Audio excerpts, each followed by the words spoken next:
Coming to you live from digital address GA0992539 in Kokomemla Accra on DSTV channel 421 and GoTV channel 144. On YouTube, we are my Joy Online TV, and on Facebook, Twitter, and Instagram, we're Joy News on TV.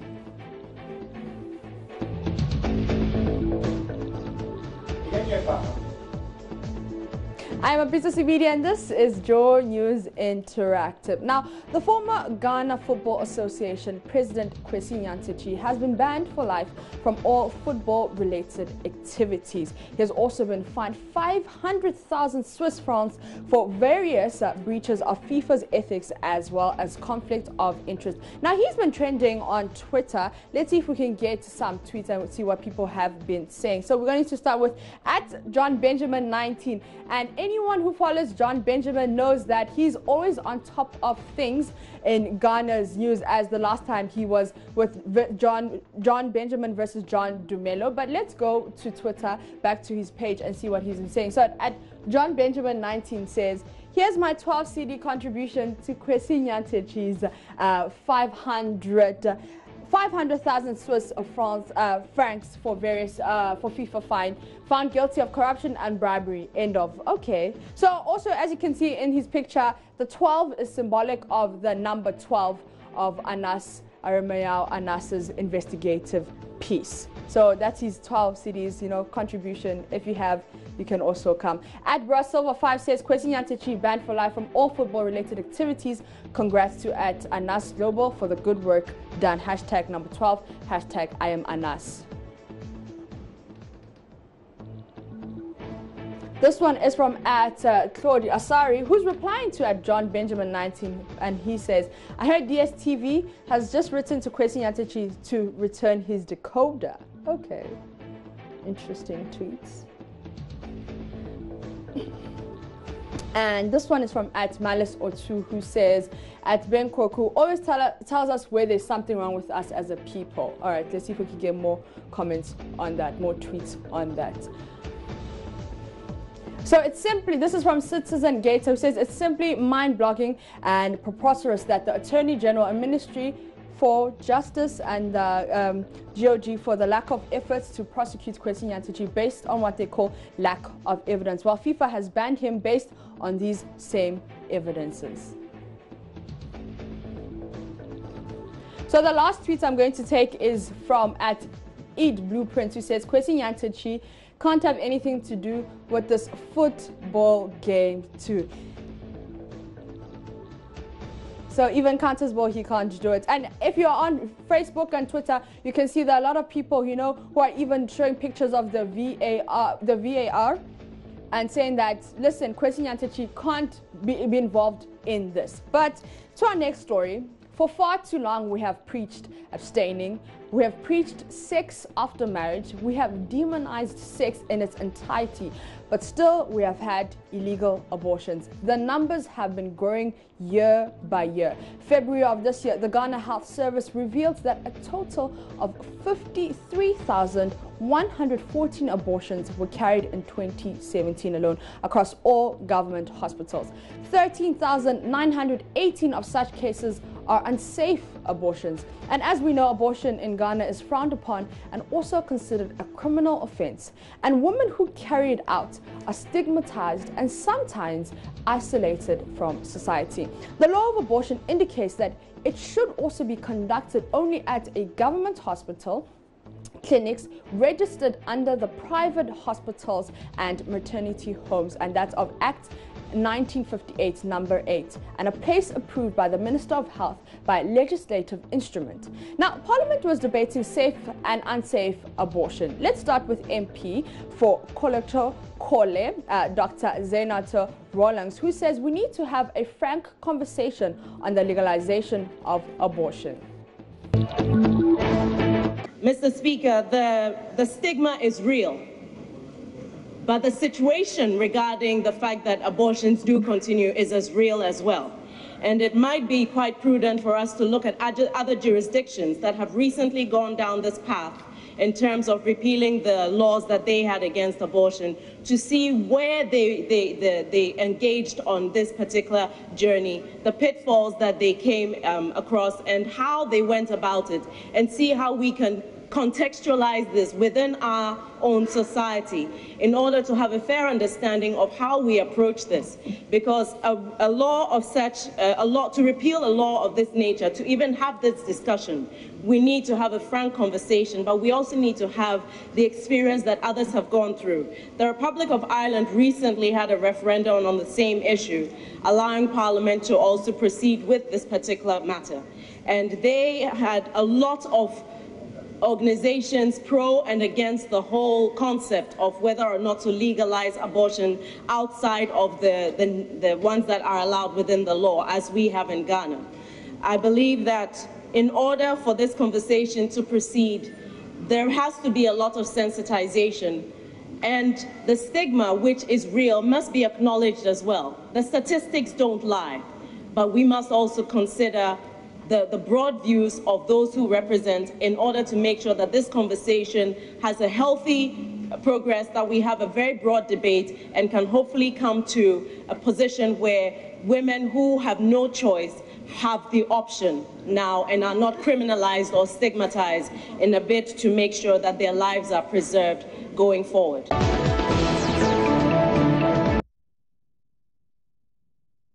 Dr. Zeneta Rawlings there. Now let's go to Kweku Afriyie, who's also an MP, who said where it is legal to do an abortion, the correct services should be given in order to save lives. Perhaps the time has come for a legislative review. That notwithstanding, Mr. Speaker, I believe that it is true we can avoid this subject, but we cannot run away from the statistics. Every day, from what Dr. Okoboye has alluded to, it means that one basket of young women die every day. About 30 people die every day in this country from unsafe abortion. So even I'm calling and I'm supporting Dr. Okoboye that under the Maputo Protocol, where it is legal to do abortion, we should provide the services that will save people's life. Remember that as far as abortion is concerned, there's this huge chunk of abortions where it is a nature's way of getting rid of perhaps abnormal babies, because the rate of abortion of abnormal fetuses is more than the normal. And this is spontaneous abortion. Sometimes in the villages, even these spontaneous abortion cases, which ought to be assisted and have safe, post-spontaneous abortal services to clean up blood clots, which are remnants of fetuses which are left in the womb. Because of fear and lack of education, these young girls who are otherwise, or in fact, let me use the term women, who have otherwise there are no moral aspersions on these cases, because of the fear that they will be labeled as having interfered with their pregnancy, unfortunately die out of this from sepsis and other conditions.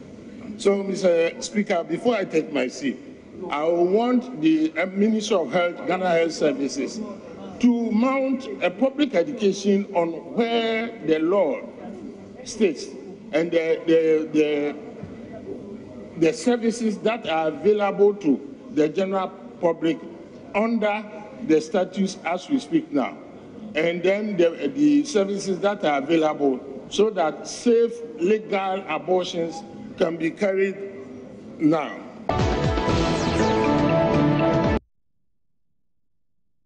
Now, stigma is a major contributor to the social, medical, and legal marginalization of abortion worldwide. Throughout the world, women still do not have the right to make one of the most important and life-transformative decisions, to carry a pregnancy or to term or not. Now, Sebastian Sandrare said the law is not the problem, but the stigma around abortion is. Mr. Speaker, the problem is not necessarily the law. I believe the law for now is good and adequate.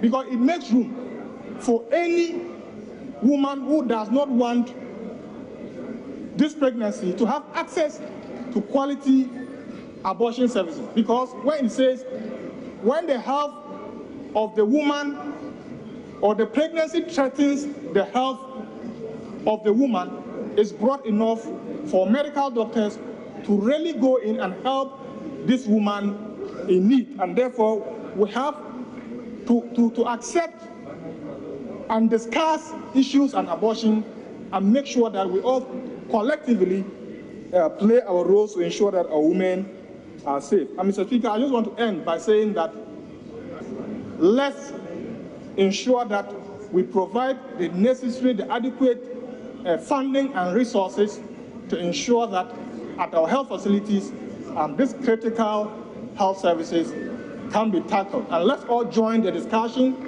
Let's continue to educate the public that all of us are interested in ensuring that our daughters, our women, our wives have access to quality abortion care services in this country.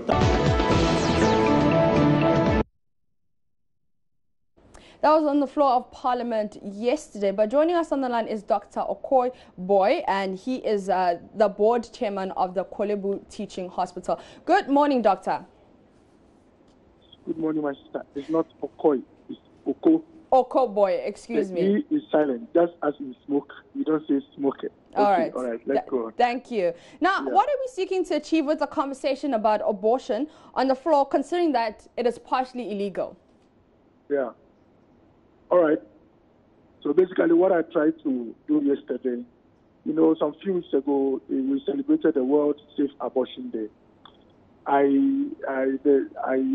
tried to get Parliament and Ghanaians to start talking about how people go about, abortions, in this country. The law says that if you are raped or there is incest, or the unborn child has severe health problems, or the pregnancy can threaten the life of the mother, the law says that if these conditions are satisfied, abortion can be done legally, where nobody will be prosecuted. Mm-hmm. But if you have a woman who is pregnant, or a girl who is pregnant, and it's not rape, but had an affair with someone, such people don't come under the law. So what it means basically is that if they go to the hospital to do an abortion and any doctor touches them, the doctor must be prosecuted in jail, and the same with the woman. Now, what I'm saying is that about 10,000 women, girls and women in this country die every year.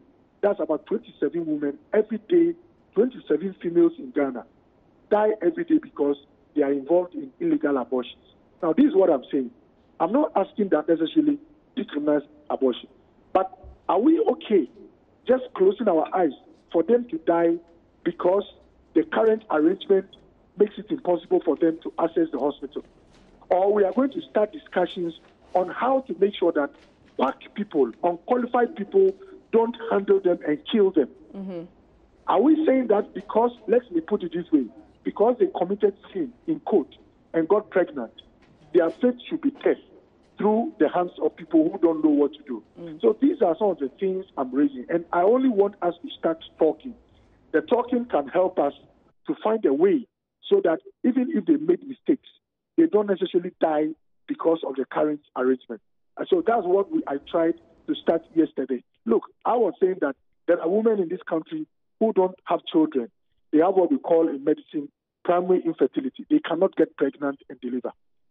Can discussions lead to a decision where we say, okay, if you are pregnant and you don't want it, the state gives you money.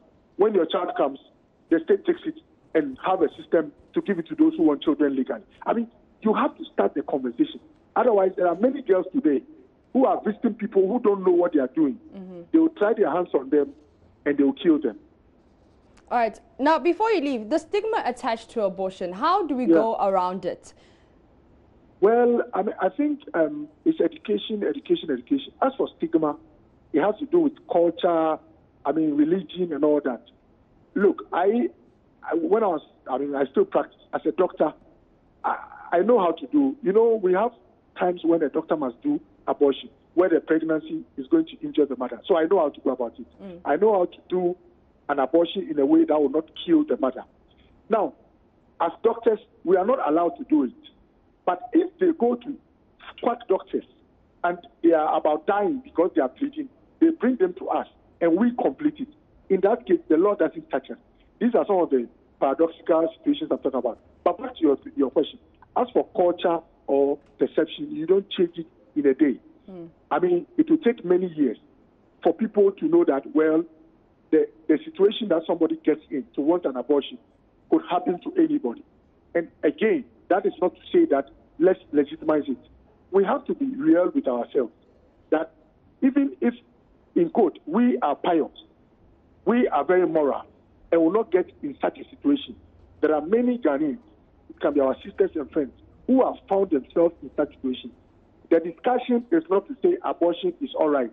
The discussion is to say, assuming they get into such a thing, what do we do? And like I said, a busload of people, Costa bus, Toyota Costa, full, about 27 people, they go to the mortuary every day because the current arrangement does not allow them to have peace.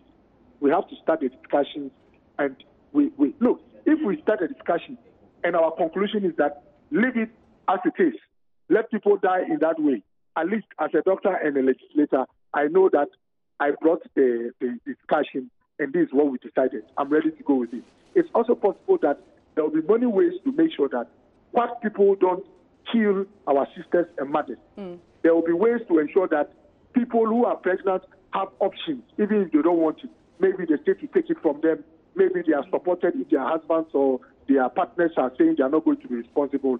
There should be discussions to sanitize the market. As it is now, people are building mansions, trying their hands on females. Sometimes they succeed, sometimes they don't. Okay. Thank you so much, Dr. Okoboy. He's the board chairman of the Kolebu Teaching Hospital. On that note, I'm going to take a quick breather. When we come back, we're talking tech.